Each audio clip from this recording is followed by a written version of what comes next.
No programa de hoje, a gente recebe o mestre em Psiquiatria e Psicologia Médica, Dr. Christian Costa, onde ele desvenda o perfil característico de pais, mães, padrastos e madrastas que matam ou violentam seus próprios filhos.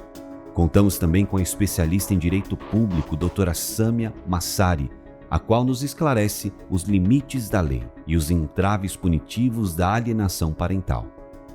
Como convidados, temos a impressionante história de Bárbara Pena, espancada e queimada viva pelo marido, nos mostrando como perdeu seu medo e usando todo o seu sofrimento para ser ativista na luta constante contra a violência doméstica.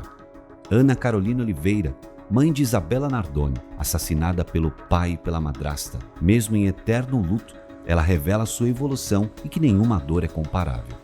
Neste laço de empatia, nós também trazemos Leniel Borel, pai do menino Henri Borel, assassinado aos 4 anos, e que enfatiza não buscar a vingança pela morte do filho, mas sim a luta para a prevenção de casos que deveriam ser de amor. Aqui começa o programa. A propósito, o amor que mata.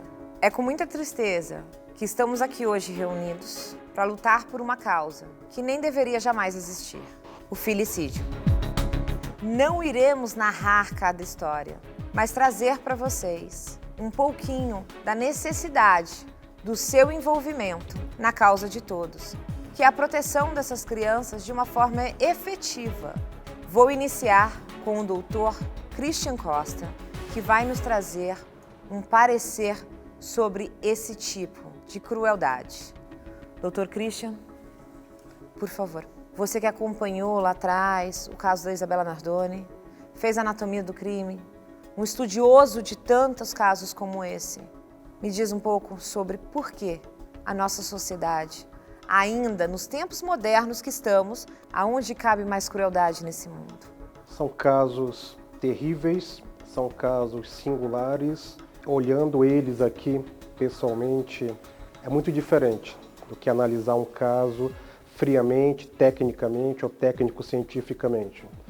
Perceber a força, a coragem deles, os guerreiros que são. A característica do guerreiro, do sobrevivente, é aquele que perde um membro e continua.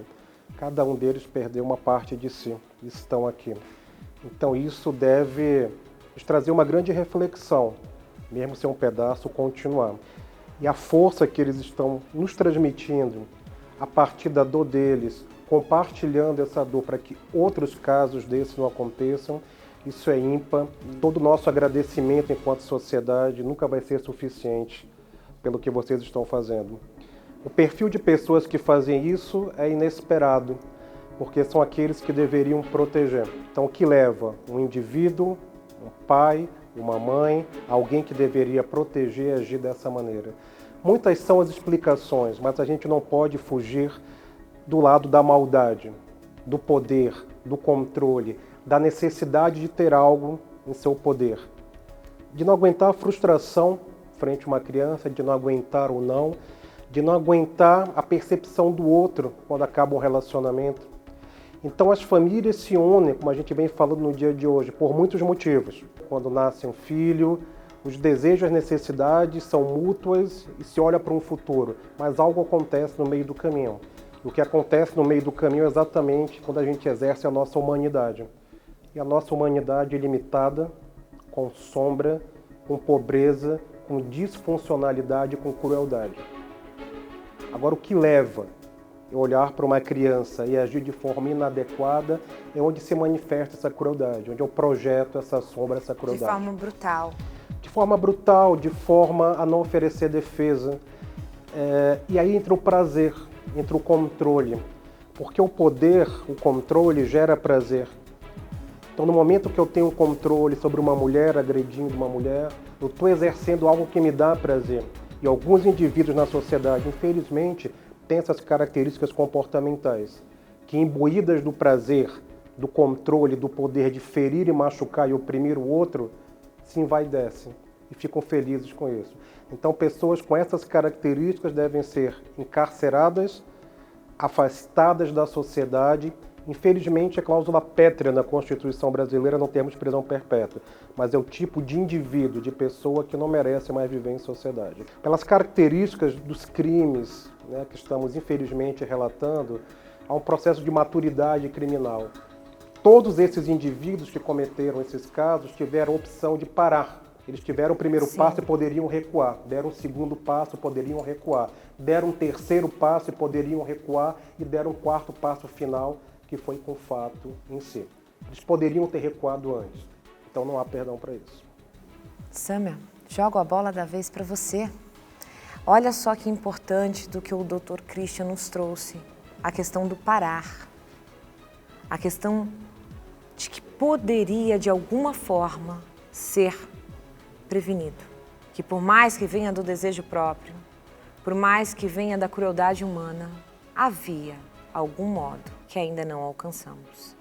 Isso me transmite um pouquinho da questão da omissão e me traz ainda um outro questionamento. Todas as garantias dadas pelo nosso sistema punitivo a crimes além de hediondos, crimes de real tortura. Queria, antes de entrar nesse questionamento, dizer que todos nós somos vítimas, não só aqueles que sofreram ali o dano daquela conduta delituosa, aqueles que estavam e estão envolvidos, né, diretamente, mas a sociedade também é tão vítima quanto, claro que na sua devida proporção. E eu digo isso porque hoje eu vim aqui não só como advogada, especialista em direito público, mas como indivíduo que, ao perceber tudo o que está acontecendo, toda essa crise moral, sofro também. Hoje eu percebo que aqui estamos com uma visão convergente e eu acho que isso é o que vai impulsionar as mudanças sociais que nós precisamos implementar. Quanto à questão das garantias, e aqui falando um pouco mais da questão da criança, o que abrange também adolescente, a própria Constituição, ela prevê, lá no seu artigo 227, que é dever de todos, e aqui eu digo todos porque engloba a família, engloba a sociedade e também a comunidade em geral. Isso para assegurar ali, com prioridade absoluta, direitos inerentes à vida, à convivência familiar, ao desenvolvimento, e isso se reproduziu no Estatuto da Criança e Adolescente. Então, nós temos uma legislação que regulamenta essa norma constitucional. Nós temos uma lei de crimes hediondos. Todos os acontecimentos que vão ser relatados hoje, eles desaguam em crimes hediondos. O que eu posso dizer é que, no momento em que essa lei foi implementada no ordenamento jurídico brasileiro, ela teve uma intenção de atribuir a esses delitos um tratamento mais severo. De fato, houve aí uma perda de objeto, a meu ver, em relação ao objetivo final dessa lei. Então, esse é o nosso contexto, nosso cenário de hoje. Realisticamente, é a sua batalha diária. Pode dizer tudo que te passou, um resuminho, para que possamos entender como de fato funciona, você que já está numa fase, vamos dizer, pós-julgamento. A pergunta que fica é qual a penalidade que casos como o meu, né, do Henry, da Isabela, deveria ter, né? A gente sabe que, ilustradamente, a justiça ela tem uma balança, mas infelizmente ela nunca é justa. Sempre tende a pender para um lado. Só que a gente tem visto, durante tantos anos, que ela está indo para o lado errado. São os fatos que estão comprovando isso, né? São os fatos como o da Isabela, que eu lembro de ser mais nova e de assistir, e de nunca na minha cabeça imaginar que isso iria acontecer. Com você? Comigo, com meus filhos. Posteriormente aconteceu comigo, agora estou acompanhando também o caso do Henry. Meu filho se chama Henrique, parecido com os casos aqui. Filha Isadora, parecido com a Isabela. E eu senti na pele, né? Além de ter perdido meus filhos, mas isso não é menor do que a dor deles. E é injusto com todos nós, porque é uma ferida que nunca mais vai cicatrizar, ela vai estar aqui por mais que esteja fechada, ela vai estar aqui doendo sempre, todo dia torturando a nossa vida, a nossa mente, o nosso futuro, o nosso presente, porque a gente não sabe como lidar com essa falta, que é uma falta que por mais que a gente tente ir atrás da justiça, que ela é muito interpretativa, eu tenho uma, eles têm outros, mas nunca vai suprir a falta que os nossos filhos fazem pra gente.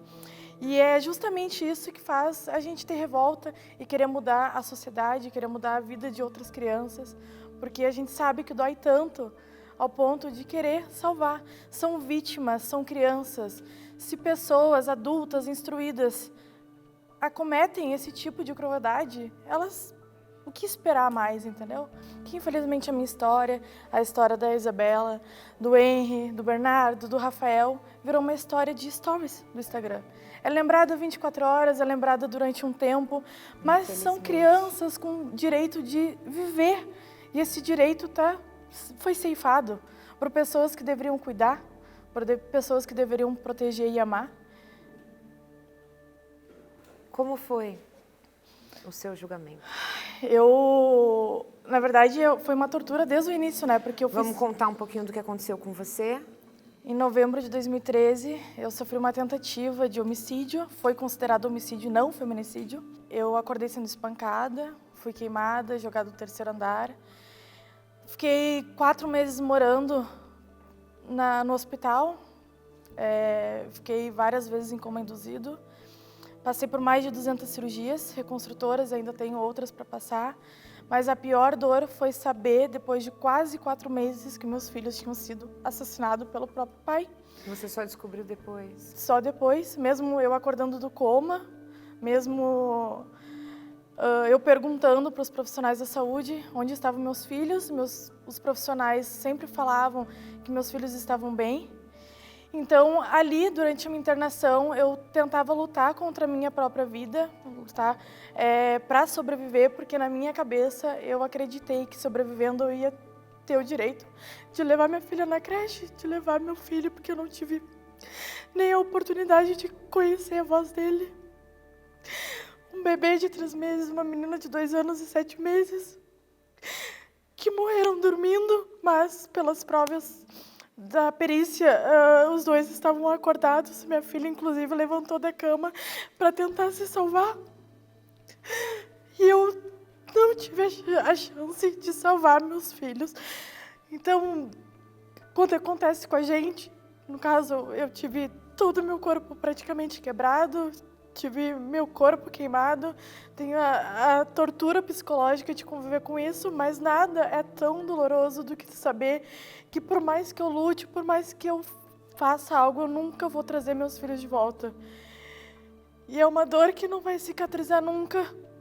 Eu nunca vou entender também o tipo de punição que o meu ex teve. Eu sei que teve, infelizmente, influência de autoridades nesse meu caso. O meu ex praticamente está pegando pena pela minha tentativa de homicídio. O senhor que faleceu escutando meus pedidos de socorro, porque enquanto eu estava queimando, toda quebrada, depois de ter sido julgada, depois de ter sido espancada, esse senhor, esse idoso de mais de 70 anos, morador do prédio, que eu nem conhecia, que foi um herói, ele voltou na área das escadas para ir até o apartamento salvar meus filhos. E meu ex não está respondendo pela morte desse idoso, que foi um herói, ele foi inocentado. Na verdade, o júri popular entendeu que o senhor correu risco.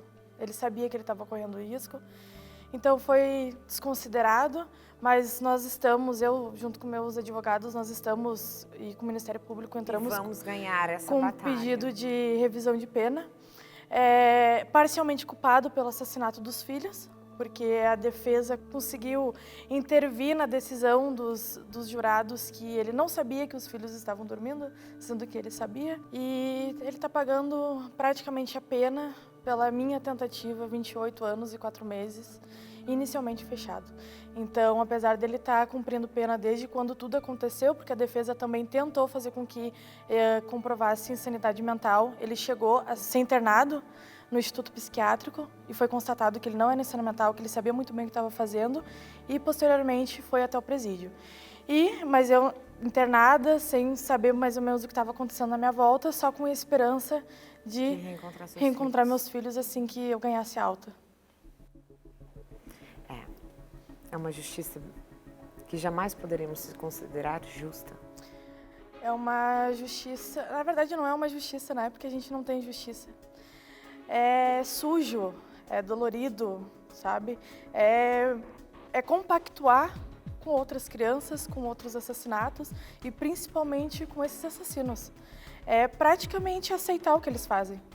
Essa eu acho que a maior pena que fica com a gente, né, doutora Sâmia? Essa questão das garantias, porque nós pagamos por essas garantias. Quem está tendo o benefício dessas garantias? Me assombra muito, são 32 crianças assassinadas por dia no Brasil.